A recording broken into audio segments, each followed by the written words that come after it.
하나님께서 이 세상을 만드시고 처음에는 보시기가 굉장히 좋으셨습니다. 그런데 아담이 죄를 범한 이후 이제는 세상의 모든 것들을 다 멸하실 만큼 죄가 많았습니다. 그런데 그 죄의 깊이가 얼마나 심했던지 온 땅이 부패하고 포악함이 가득했다라고 기록을 하고 있죠. 그래서 하나님은 온 세상을 심판하시기로 작정하셨습니다.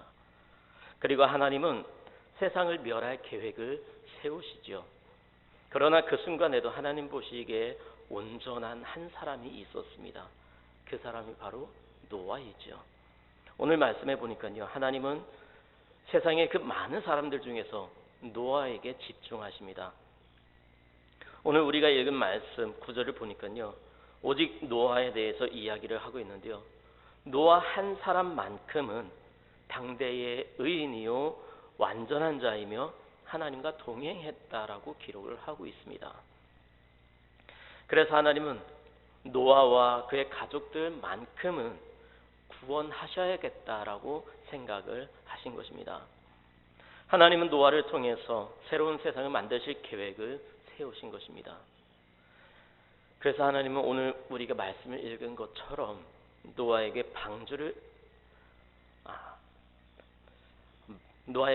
만들라고 명령을 하시는데요. 그렇다면 노아가 하나님과 동행한 이유, 하나님과 동행한 그 이유가 무엇일까요?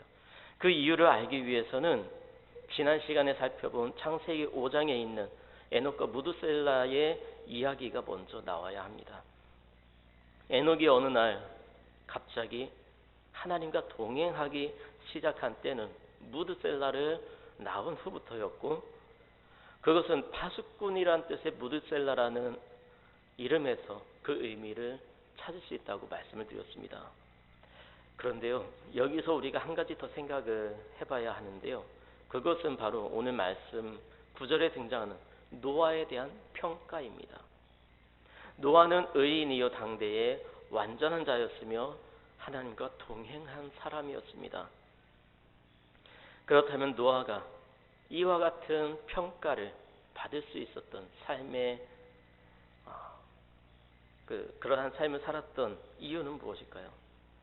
그것은 바로 노아가 무두셀라와 동시대에 살았기 때문에 가능했던 것이죠. 비록 노아는 에녹과 같은 시대를 살지는 못했지만 무두셀라와 무려 600년 동안 함께 살게 되었습니다. 다시 한번 계산을 해볼까요? 무드셀라가 라멕을 낳은 나이가 187세였고 라멕이 노아를 낳은 나이가 182세였습니다.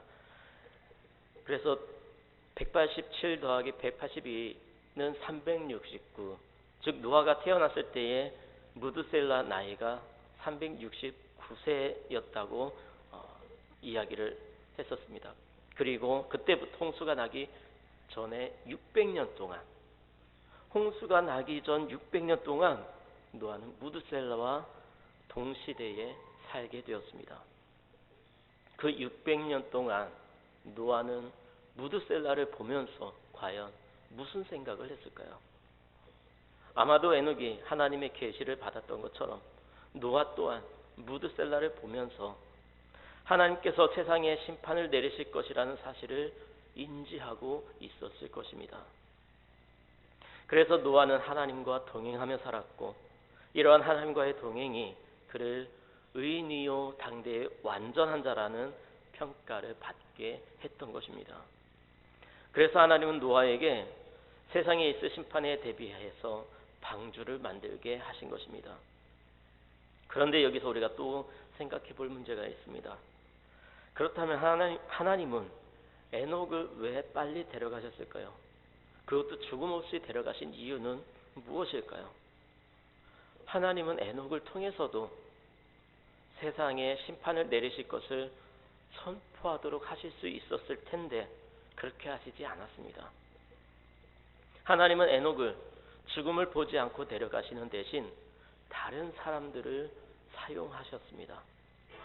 하나님은 무드셀라를 통해 혹은 노아를 통해 세상의 심판을 선포하신 것이죠.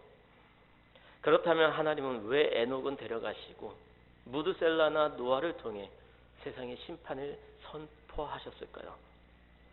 그것은 하나님께서 각 사람에게 맡겨주신 사명이 다르기 때문입니다. 또한 사명이 같다고 하더라도 사역이 다를 수 있습니다. 일제시대 때에도 신사참배를 강의하던 일제의 만행 앞에 어떤 분은 순교함으로써 복음을 전한 분도 있는 반면 어떤 분은 신사참배를 함으로써 살아남아서 나중에 회개하고 복음을 전한 분들도 계십니다. 만일 모두가 신사참배를 반대해서 죽음에 처하게 된다면 과연 누가 살아남아서 복음을 전할 수 있었을까요? 그러므로 하나님의 뜻이 어디 있는지 모르기 때문에 우리는 하나님의 뜻이 무엇인지 계속해서 끊임없이 물어야 하는 이유가 바로 여기에 있는 것입니다. 비록 에녹과 무드셀라와 노아에게 주신 사명이 다르고 달란트가 다르고 사역도 다르지만 결국에는 하나님의 영광을 위한 하나님의 비전을 위한 삶을 살았다는 것을 우리는 부정할 수가 없습니다.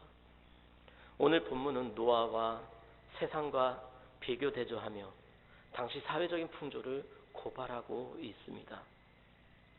이처럼 죄악이 가득하던 시대를 하나님께서 멸절하시고 노아를 통해 새로운 세상을 세워가실 하나님의 계획과 섭리를 보여주는 것이죠. 오늘 본문의 말씀처럼 노아는 하나님께 은혜를 입고 구원을 받고 노아를 통해 인류가 다시 번성하게 될 것입니다. 노아 시대와 마찬가지로 죄악이 가득한 이 시대를 살아가고 있는 오늘날의 우리들이 어떤 모습으로 살아가야 할지 오늘 본문의 노아의 삶을 통해서 깨닫고 결단하시기 바랍니다. 8절에 보면 이렇게 기록을 하고 있죠. 그러나 노아는 여호와께 은혜를 입었더라. 여기서 은혜를 입었다는 말이 무엇일까요? 그것은 앞에서 말씀드린 대로 하나님의 심판 대상에서 제외되었다는 말씀입니다. 하나님은 사람의 죄악이 세상에 가득함을 보시고 땅 위에 사람 지으셨음을 한탄하시고 마음에 근심하셨습니다. 그리고 모든 사람을 지면에서 쓸어버리겠다고 결단하셨습니다. 그러나 하나님께서는 노아만은 그러한 심판에서 구원하시기로 작정하셨습니다. 그러한 의미에서 성경은 노아를 여호와께 은혜를 입은 자라고 표현을 하고 있는 것입니다. 이것은 노아의 의와 완전함이 그의 노력의 결과가 아니라 하나님의 은혜의 결과임을 보여주는 것이죠. 그렇다면 이처럼 노아가 하나님의 은혜를 입어 심판에서 구원함을 입은 이유는 무엇일까요? 그것은 구절에 기록된 대로 노아가 의인이라는 칭함을 받았다는 사실을 통해 알 수가 있는데요. 하나님은 노아의 의로움을 보시고 그를 멸망의 심판에서 구원하시기로 작정하셨습니다. 그런데 9절 말씀에 나오는 이 의인이라는 말을 히브리어로 살펴보면 그 뜻은 절대적인 의가 아니라 어떤 사람의 상대적인 행동을 묘사한 말입니다. 즉 이 말은 매사에 사심이 없고 행하는 자세가 옳은 것을 뜻하는 말인 것입니다. 그러므로 노아가 의인이었다는 말은 하나님 앞에 죄가 없어서가 아니라 하나님 앞에 정직하고 경건하게 살고자 노력했다는 것입니다. 의의 개념조차 찾아볼 수 없었던 죄악이 가득한 세상에서 불완전할 수밖에 없는 노아가 의인으로 불릴 수 있었던 유일한 이유는 절대적인 의를 지니신 하나님께서 노아의 삶을 판단해 주셨기 때문입니다. 즉 노아는 하나님을 믿는 믿음의 삶으로 하나님께 의롭다 칭함을 받게 된 것입니다. 믿음으로 신앙으로 의의 상속자가 된 것이죠. 온 세상이 죄악과 쾌락에 빠져 있었을 때 노아는 혼자 의로웠고 환경을 극복하는 용기 있는 신앙인이었습니다. 모두가 다 예라고 할 때에 혼자서 아니오라고 하기는 무척 힘이 든 일이지요. 그런데 모두가 죄를 짓는 일에 몰두했을 때에 노아는 아니오를 당당하게 외쳤던 사람입니다. 세상의 영향을 받지 않고 자신의 믿음을 지키고 하나님을 섬겼기 때문에 의롭다 칭함을 받게 된 것입니다. 오늘 이 시대를 살아가는 우리들도 마찬가지입니다. 다른 사람들이 죄를 짓는 일을 도모할 때에 당당하게 아니오를 외칠 수 있는 믿음을 가져야 합니다. 하나님의 백성으로서 세상과는 다른 거룩하게 구별된 삶을 살아야 하는 것입니다. 세상의 유혹에 흔들리지 않고 노아와 같이 항상 하나님을 섬김으로 의로운 삶을 살아가야 합니다. 또 노아는 당대의 완전한 자였다라고 말씀하고 있습니다. 여기서 완전한 자라는 말의 히브리어는 타밈이라고 하는데요. 이 말의 의미는 흠과 티가 전혀 없는 도덕적인 완전함을 의미하는 것이 아닙니다. 이것은 생애 전체를 온전히 하나님께 드리려는 노아의 삶의 자세를 의미하는 것입니다. 노아가 완전한 사람이었다고 평가하는 것은 하나님의 명령대로 살았기 때문이죠. 하나님의 명령대로 살았다는 것은 하나님께서 세우신 도덕적인 질서와 법을 지켰다는 의미입니다. 하나님께서는 노아가 약 500년을 사는 동안 함께 이 세상에 살았던 세상 사람들과 비교했을 때에 노아는 완전한 사람이었다고 칭찬하셨습니다. 즉 모든 사람들이 경건함과 신실한 삶을 포기한 채 죄악의 삶으로 달려가고 있을 때에 노아는 혼자 믿음을 지켰고 하나님의 말씀대로 하나님의 명령대로 살았습니다. 악에서 떠나 경건하고 진실된 삶을 살았던 것입니다. 이러한 노아의 믿음의 인내로 결국 당대의 완전한 자라는 인정을 받게 된 것이지요. 노아가 하나님의 명령대로 살았다는 것을 증명하는 사건이 무엇입니까? 바로 방주를 만든 사건입니다. 여러분, 배는 물 위에 띄우기 위해서 만듭니다. 그런데 노아는 방주를 산에서 만들죠. 아마도 재료를 쉽게 구할 수 있는 곳에서 만들었던 것 같습니다. 그런데 그 당시 사람들은 산에서 배를 만드는 노아가 정신이 이상한 사람처럼 보였을 것입니다. 물 위에 띄우기 위해 만드는 배를 산에서 만들다니요. 또한 노아가 방주를 만드는 것은 아마도 오랜 시간이 걸렸을 것입니다. 오늘 우리가 읽지는 않았지만 6장 3절을 보면 그들의 날은 120년이 되리라고 말씀하고 있죠. 우리말 성경에서는 정확한 뜻을 알 수 없도록 이렇게 번역이 되어 있지만 이 말씀의 히브리어를 직역하면 그러므로 그것들은 그의 날들이 될 것이다 라고 번역을 할 수 있습니다. 즉 이 말씀은 인간의 년수를 말한다기보다 인류에게 심판을 120년 동안 유보해 주셨다는 의미입니다.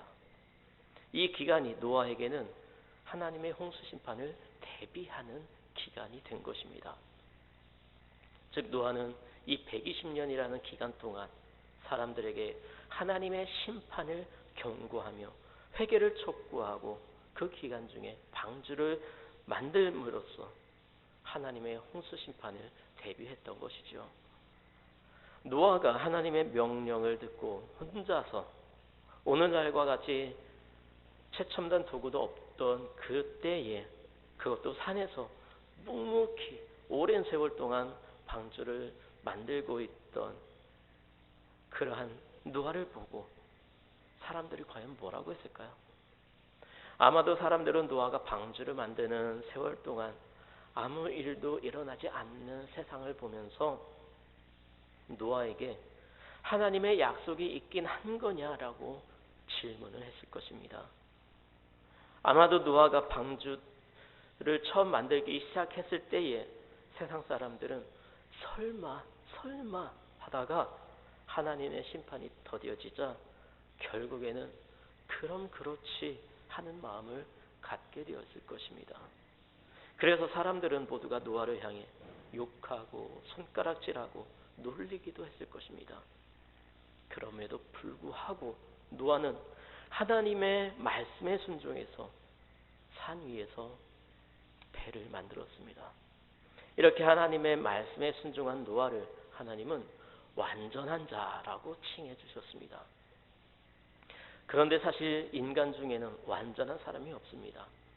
아담의 범죄함으로 인해서 그 죄가 모든 인류에게 유전이 되기 때문이지요.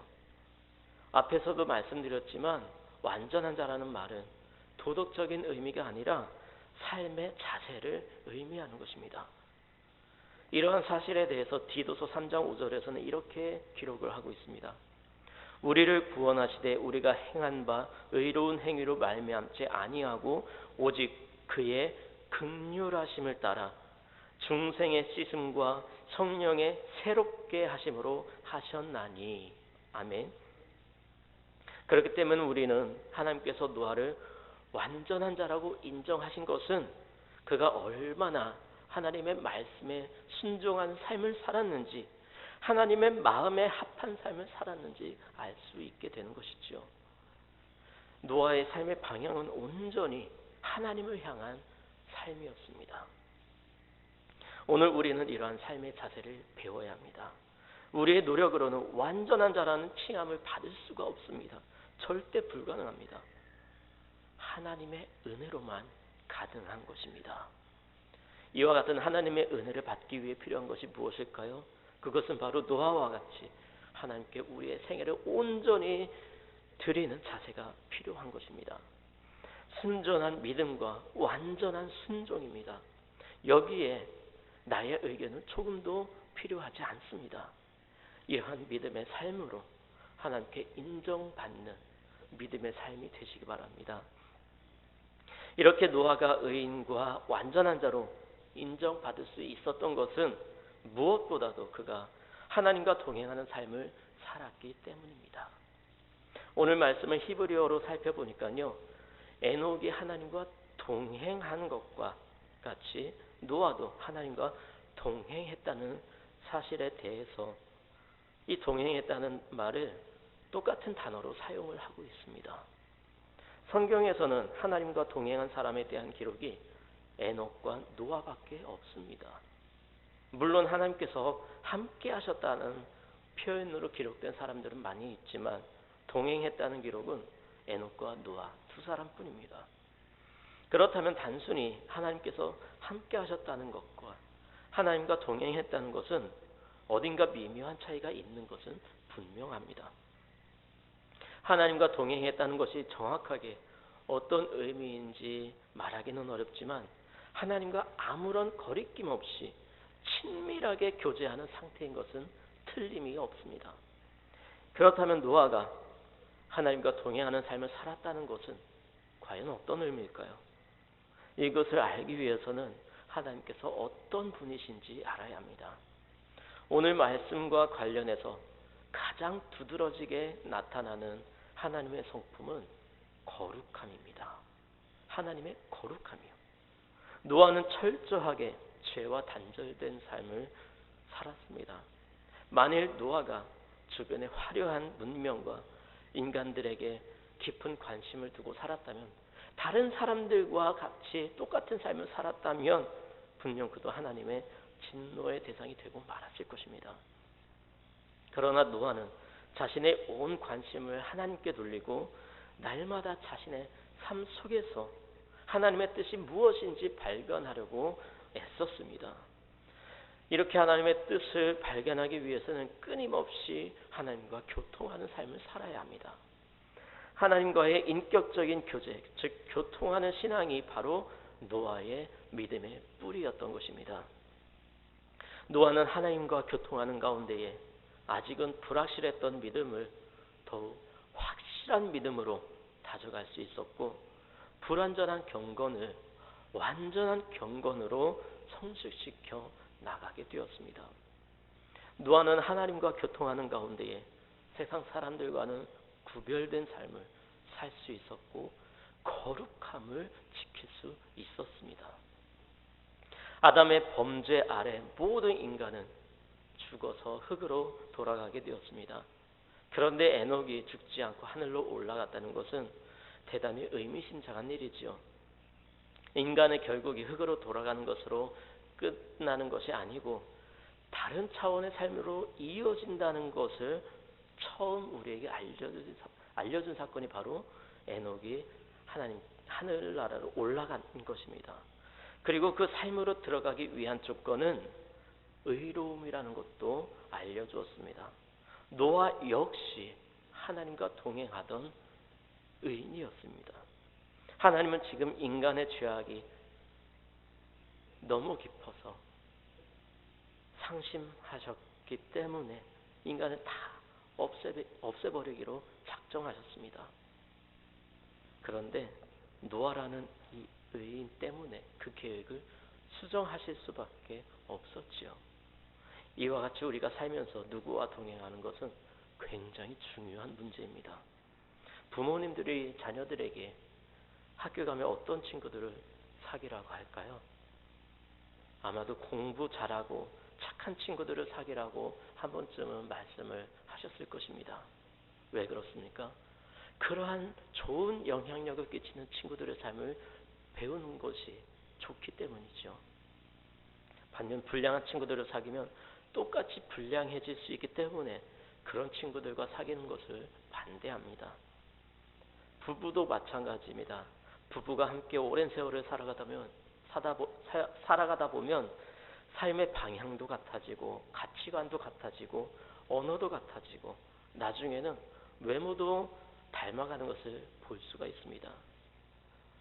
노아는 하나님과 동행했기 때문에 모두가 멸망받는 그 순간에 노아는 하나님께 은혜를 입어 구원을 얻었고 그의 자손을 통해 인류가 다시 번성하게 되는 기적의 삶을 살게 되었습니다. 오늘 노아의 모습을 통해 우리가 배우게 되는 교훈이 무엇입니까? 그것은 바로 노아와 같이 하나님과 동행하는 삶을 살아야 한다는 것입니다. 거룩한 삶을 살아야 한다는 것입니다. 노아는 의인이요 당대의 완전한 자라고 칭함을 받았습니다. 노아가 이런 평가를 받을 수 있었던 것은 하나님께서 그렇게 칭해 주셨기 때문입니다. 온전히 하나님의 은혜의 결과인 것이죠. 이렇게 노아가 하나님께 은혜를 받은 것은 하나님과 동행하는 삶을 살았고 하나님의 말씀에 순종하는 삶을 살았기 때문입니다. 세상과는 다른 거룩한 삶을 살았기 때문입니다. 마치 흙 속에서 유일하게 혼자 빛을 내고 있는 진주와 같은 삶이었습니다. 그 결과 온 세상이 죄악으로 말미암아 멸망하는 가운데서도 노아 자신과 그의 가족들은 구원을 받을 수가 있었던 것입니다.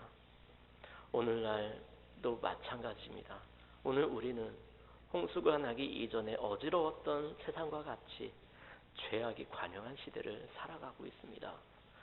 이와 같이 죄악이 가득한 이 시대에 노아와 같이 하나님과 동행하며 하나님의 말씀에 순종하여 살아감으로 이 땅에 아름다운 하나님의 나라를 세워가는 저와 여러분의 삶이 되시기 바랍니다.